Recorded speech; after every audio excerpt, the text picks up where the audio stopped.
I was looking at some of your comments, but it's hard to just like, it's hard to walk the beach and do that too, but I'll do my best. Todd, stoked for you, man. 3 hours, buddy. That's so friggin' awesome. Good for you. That's so great.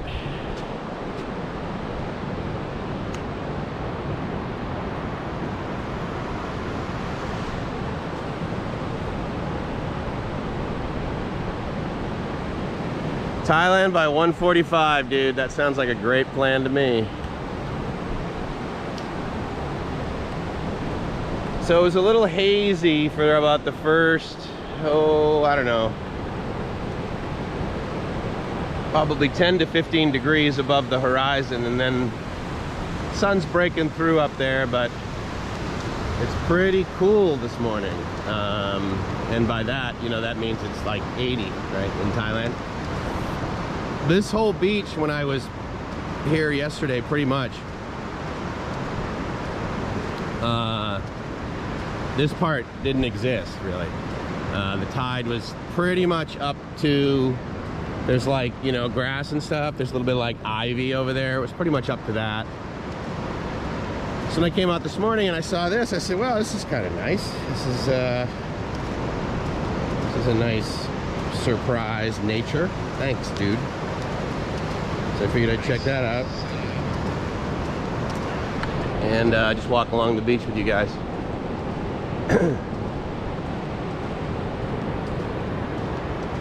Had a decent night's sleep last night. I can't remember when the live stream cut off yesterday, but I ended up getting the room that I'm in now, which was the room that that woman showed me, and it was indeed quiet. I was pleased about that. Where I'm staying, it's called Sea Pine Recreation Center, and it is a gigantic property. I mean, it pretty much like is all the way along. Now they have like, the building I'm in is a 5-story facility further down the beach, and just so you know, I'm walking north towards Hua Hin actually, and once I get up there, I will be able to take the train back south. So how can you travel into Thailand right now? That's a great question, fellow traveler. But yeah, as the doorman says, short answer is follow Todd's journey. He was in New York City, or he came from New York, basically.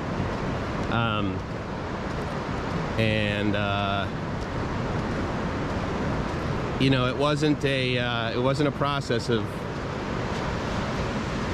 just a few steps, but certainly where I'm standing, I would argue that it's well worth it.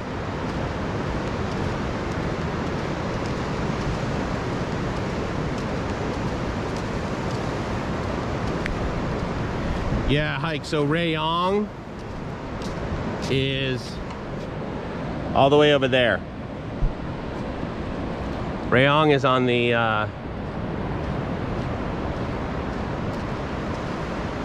east side. I'm on the west side of Thailand, or I'm on the west side of the sea of the Gulf of Thailand. Let's just say that. Rayong is just south of Pattaya. I'm south of Hua Hin. Which is nice because it's actually I get sunrises, and lately the last few mornings I've been making videos for Gracie and my mom about sunrise, and I send those to them. And then if I get sort of in the mood and I feel like, hey, this is a really nice sort of beach walk, I may share this, then I've been going live. So that's been cool. Exactly.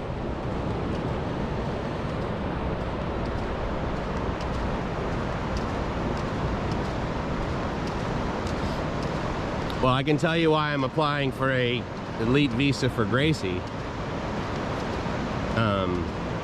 Because right now it's one of the few visas that is allowed into Thailand that she can get. She can't get a retirement visa, and while I understand that the OA is in fact allowed into Thailand now, this is one of these things that I've weighed the cost, and effectively, for me to the cost for me to renew, I'm trying to figure out where this water ends and where I need to sort of walk back in. And I think I can keep going here. If I walk past that guy and his dogs up there, I should be able to still get back onto the beach. And at the end of the day, worst case scenario, I'm in my flip-flops, I just walk through this giant puddle, right? So that's not so bad. But for great, I've discovered that the annual cost for me to renew my visa is approximately, for the sake of argument, it's about $1,500, and the 5-year Thai Elite visa is about $3,000.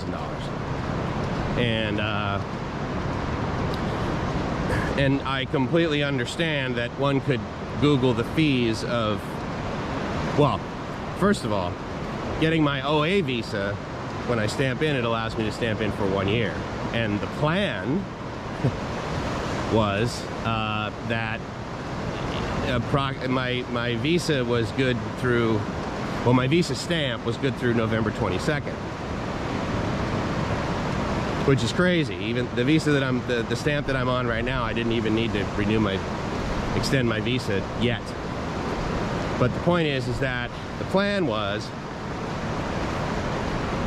I leave Thailand and I go visit Gracie, or we basically, the short answer is we go out of Thailand before my visa expires. Not necessarily my stamp expires, but we exit before my visa expires, which for me would have been about October 15th.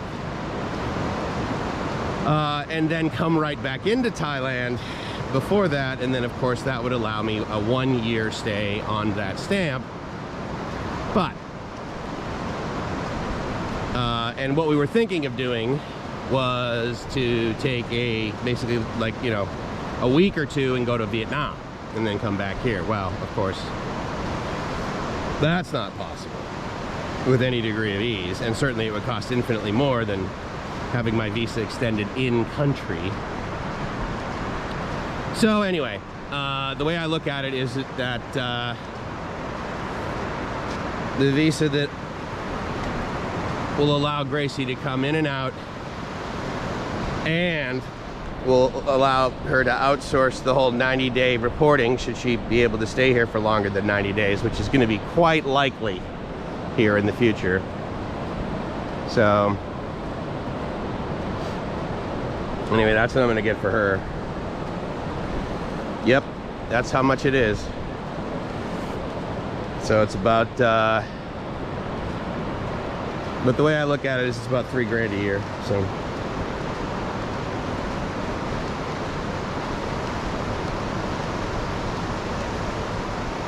yep, I completely agree, Aztec.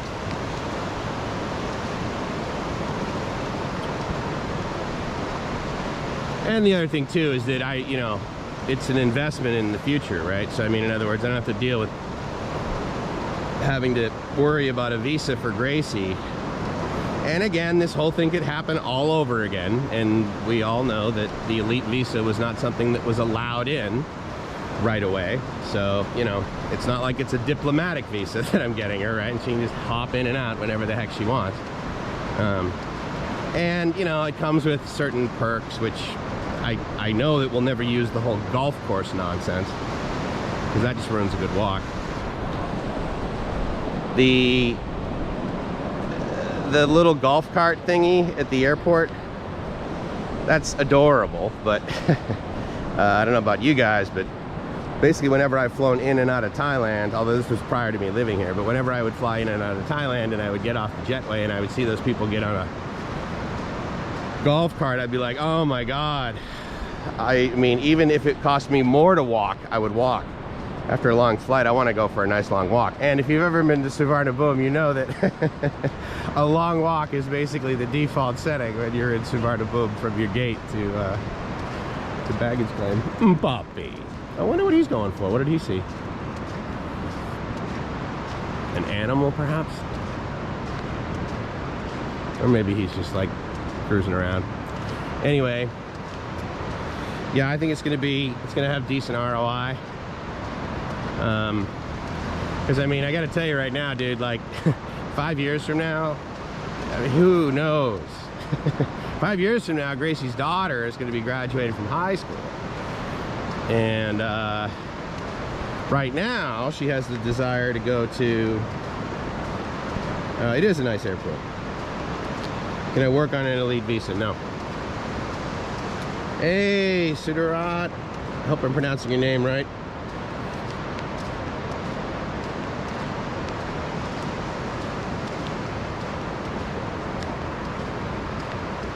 Yes, it is unlimited multiple entry for the elite visa. So, and then the massage, you know, things that, and just so you know, I'm like looking at the comments like every few minutes, and then I just put the phone back in my pocket.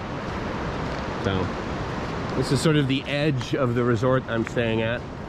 That little rope swing over there, it's made from 2 big pieces of bamboo and some rope. I hung out there yesterday for probably about an hour and a half, yesterday afternoon. It's about 5:30, that was really nice. Chilling out.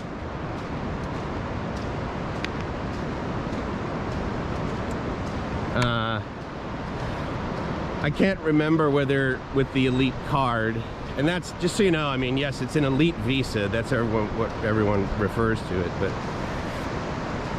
at the end of the day, it's a 5-year visa that's part of the elite program, and you get an elite card. Then I think one of the more one of the words the Thais seem to like the most is privilege. And so so the elite card was designed with privilege, which of course is interesting because it's not like the Thais need to get this visa ever, right? This is only for foreigners. And you know, I mean, I don't dislike having privilege. One of the things that I did before, as I was traveling back and forth to Thailand and prior to moving here full time, is there were a number of things that I had on my checklist to get before I came over here. And while I really appreciate and like, as a friend, JC, and by that I mean JC RetireCheap.Asia, he has a thing that he sells for, I don't know, like 50 bucks or 100 bucks or something like that, and it basically walks you through 30 days prior to leaving the United States, everything you need to take care of. And so I went through that process. I thought this would be interesting, and I guess the word is I critiqued it, but way more than 30 days. I mean, even when I was getting my visa last year, part of that 30-day checklist, he's like, hey, if you don't have a passport, go fill it out and get it right now. And he does that on like day 1 or day 2 of the videos that he drops to you. He drops 1 video a day with checklists and that sort of thing, of things to do. And even on like, you know, first, second day, I was like, dude, I'm the guy that pays like $200 or $300 extra to get my US passport renewed by a service and get it back to me in like, you know, less than a week, basically. And that's, just so you know, you can't do that now because of COVID in the US. There is no, I don't know what they call it, accelerated or whatever, ability. So anyway, and if you've seen some of my videos, you know I'm bald now, intentionally. But before that, I had hair. And then around September, I thought, you know what, this is silly, and I shaved off all my hair. Well, knowing that I was coming over here to Thailand and I was going to be in this part of the world for a while, I knew that while coming into Thailand, in and out on a passport that basically showed that I had hair, and now being bald, that wouldn't be so difficult. Vietnam and Malaysia, however, when that picture on your passport doesn't necessarily match what you look like, there could be delays, and I don't like delays, so I proactively said, all right, well, I've only got about 18 months left on my current passport anyway, I'm going to renew it right now, and, you know, because of course that allows me a 10-year passport, and then it'll have an updated photo and Also having an updated photo of me being bald on my passport was a long-term commitment to me always being bald. So anyway, so I did that. Well, that, you know, slides the many things. And the process of getting my OA visa at the Los Angeles Thai Consulate, once I had all the paperwork, driving up there, dropping it off, I mean, the longest part of that whole process was my drive from from San Diego to Los Angeles one morning, and then returning the following morning to pick it up.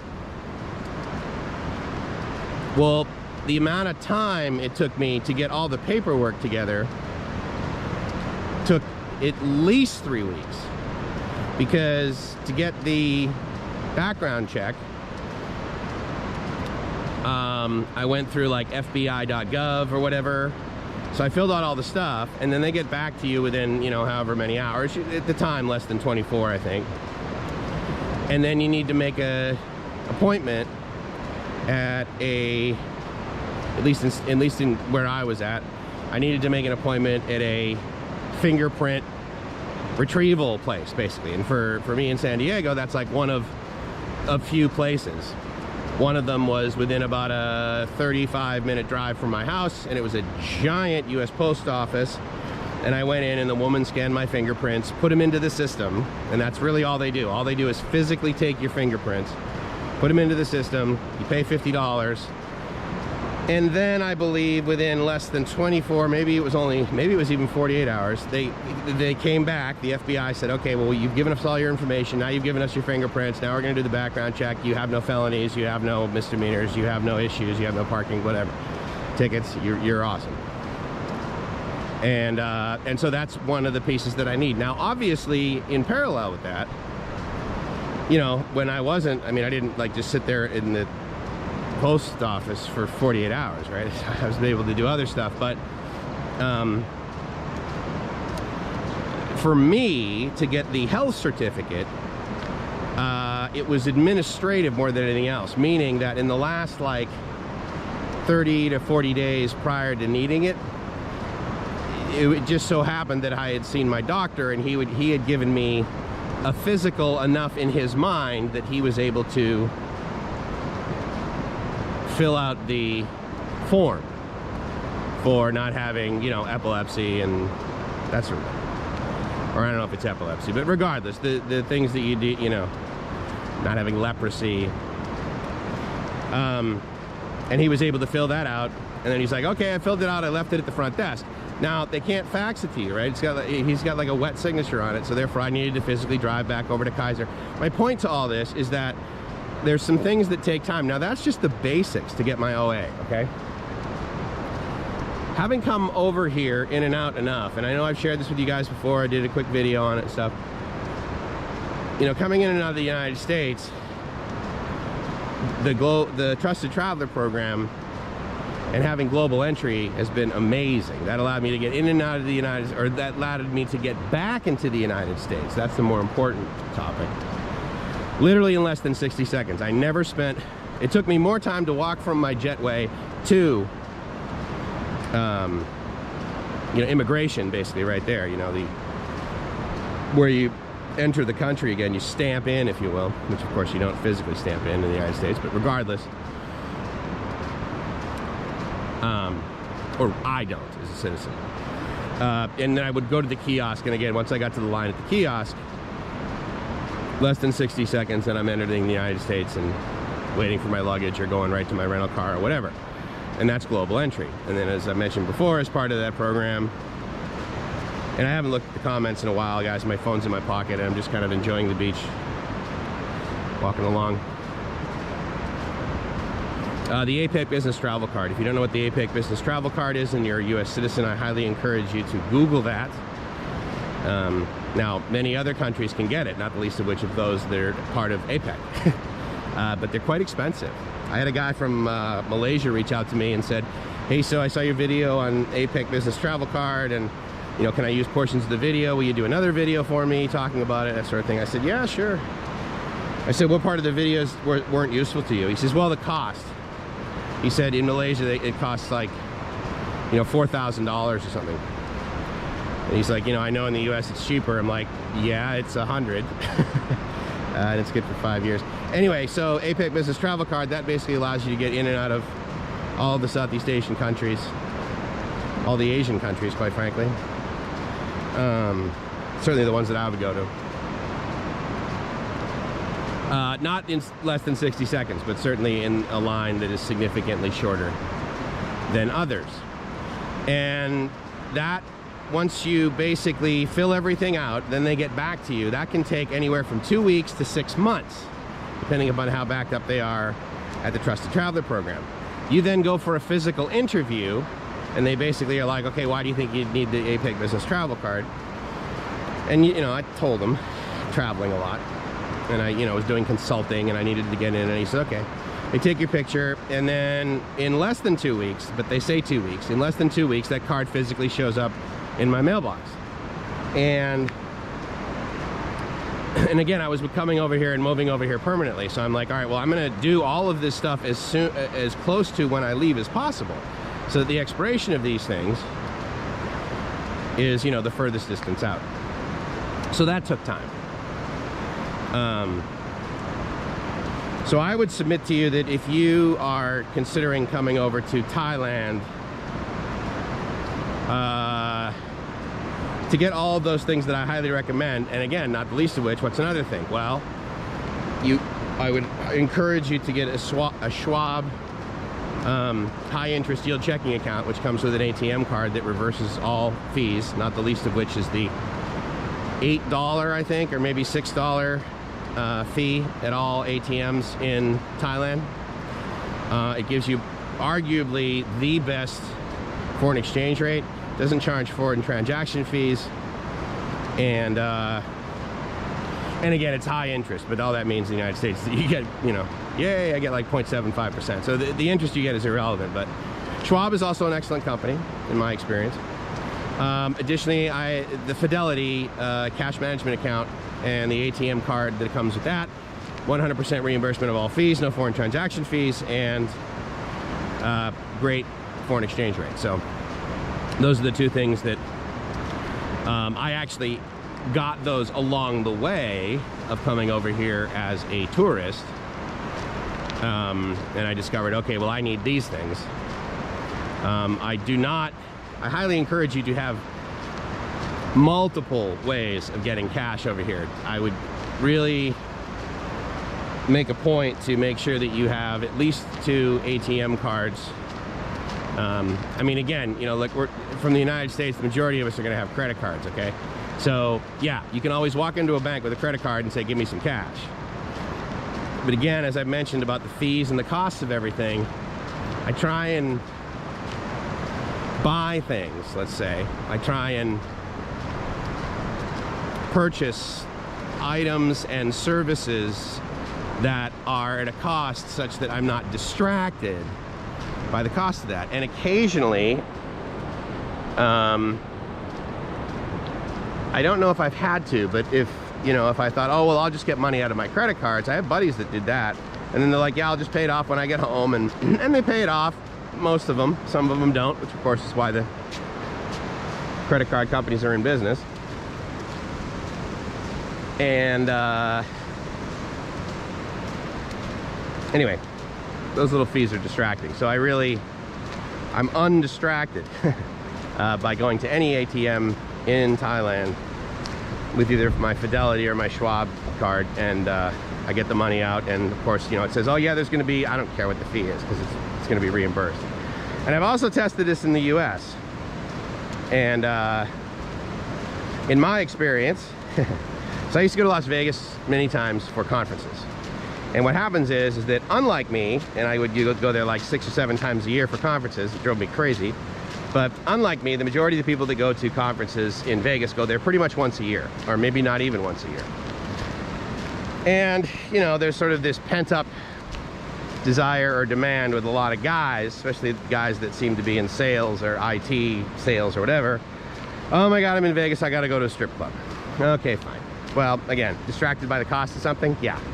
After you've gone to Thailand, I would submit to you that going to like any degree of strip club back in the United States is an absolute yawn and a distraction based on cost. And there's no ROI as far as I'm concerned, and there's zero follow-through from the performers, let's just say that. So anyway, I would go to these places, and I was there one time, and I thought to myself, you know what, I'm gonna test this whole reimbursement thing. So I went over to an ATM in a strip club, and I took out like, I don't know, $100 or something, right? And I think the fee was like either $15 or $25 or something like that. And I did it on both cards. Now on the Fidelity card, it takes out the full amount, charges you the full amount, and then within 24 hours, they reimburse you the fee. On the Schwab account, they take that massive fee at the ATM or wherever it is, and they batch all of those fees effectively. And then at the end of the month, at the end of your statement, then they reimburse you the full amount of all of them. And at least when I did it, and then I did the test. Now this is several years ago, because I called them and I said, hey, so how come it doesn't show up? What they do is they refund all the fees, but it's not necessarily a line item inside of the statement that was easily found. So anyway, getting those two things was important. When I first started coming over here, I came over, my first trip over here was on a B visa. And so walking into a bank and getting a bank account, I did that 7 years ago approximately at Capricorn. That involved very little delay. I just got that. My next visa was an O visa, and so that allowed me to get a bank account. I got one at Bangkok Bank. However, I filled it out. I was down in Pattaya actually visiting Kev, interestingly enough.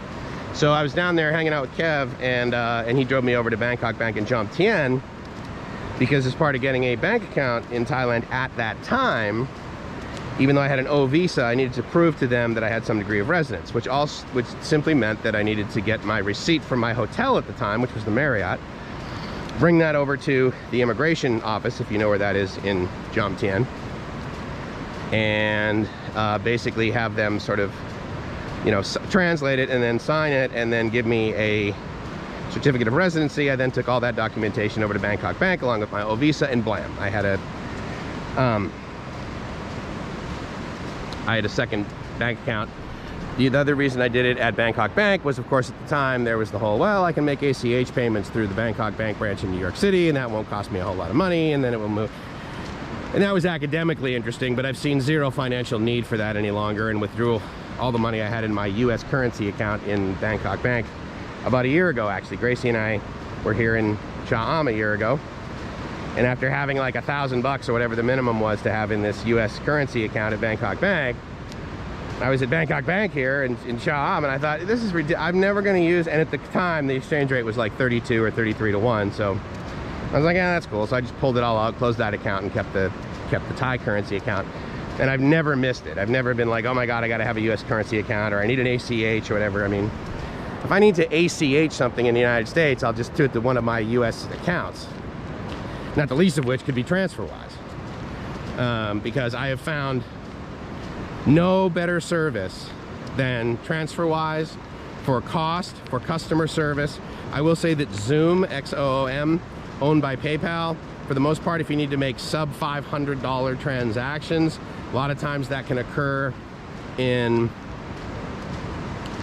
a couple of hours, but it's costly. They give you a really lousy exchange rate, and they say, oh yeah, we don't charge any fees. Well, right, but you're giving me 28 to 1, for God's sake. I mean, it's offensive. And then if you do anything over $500, it's a pain in the ass, and they need to check you and do this, and you get your identification needs to be, it was a real, so I just canceled them. Remitly has really good customer service, meaning that like on the website, you can click on the chat button and immediately start talking to someone that can handle your case should there be a delay in it. I was very pleased with them. Every time I've had any sort of degree of disappointment, they've immediately refunded the fees, which again, they're only a few dollars anyway, but it's a nice gesture. Smart business move in customer service. So, but I know, I can't remember who it is. I know it's one of the guys here. It could be Aztec. It could be, I don't think it's Doorman. He says he uses TransferWise. Anyway, one of the guys in here had a bad experience with TransferWise, and they you know, screwed him around and that sort of thing. And of course that happens everywhere. I bank with Bank of America. I've always had great experience with Bank of America. Many people in the United States hate Bank of America, have had horrible experiences, and they're like, oh my God, I'll only use Wells Fargo. Well, I've tried to use Wells Fargo. They're totally incompetent from my perspective. So again, there's always pluses and minuses. I'm just sharing with you my experience, and my experience with TransferWise is that they're amazing.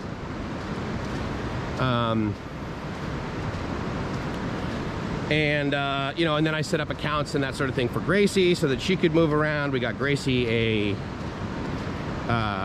US savings account with a Visa ATM debit card at Chase, and so she has like US stuff. She has a US address. So anyway, all of that stuff needed to be kind of set up. The process of getting Gracie a US Visa wasn't simple. It took some time and attention units and that sort of thing, but eventually figured out a system and a process that worked for us. And I would highly encourage you to not ever pay a service to try and get you a US Visa. Because really all you're doing is you're paying them to fill out the paperwork. They will tell you that they'll coach you through an interview, but I was there for the interview. This was in the Philippines. This is a company in Cebu that we tried out. And the interview questions that they were giving her were completely wrong. The answers to them that they were coaching her to give were unhelpful to her plight of getting a visa. And when she eventually got denied, you know, I mean, many businesses over here in this part of the world live on Facebook. Facebook is essentially, their Facebook page is essentially their website. Well, I went to their website and they had all these glowing reviews. Well, I had no problem detailing the process that they went through that was totally unhelpful. It was a complete waste of our time. The promises they gave us were false. So they gave us most of our money back. But my biggest learning was make sure I share with everybody else, do not use a Visa service. Certainly in the Philippines. Unless, of course, it's like a law firm or something, right? So, what time is it now? Sorry guys, I haven't looked at the comments in a while. I'm just kind of walking around, blithering.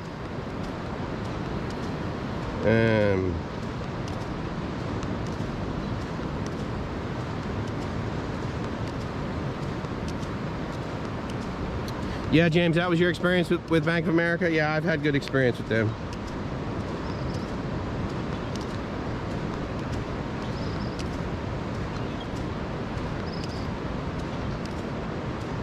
Chase Bank, yeah. I mean, they provided great customer service. The one that we were at, we got our account in Coronado.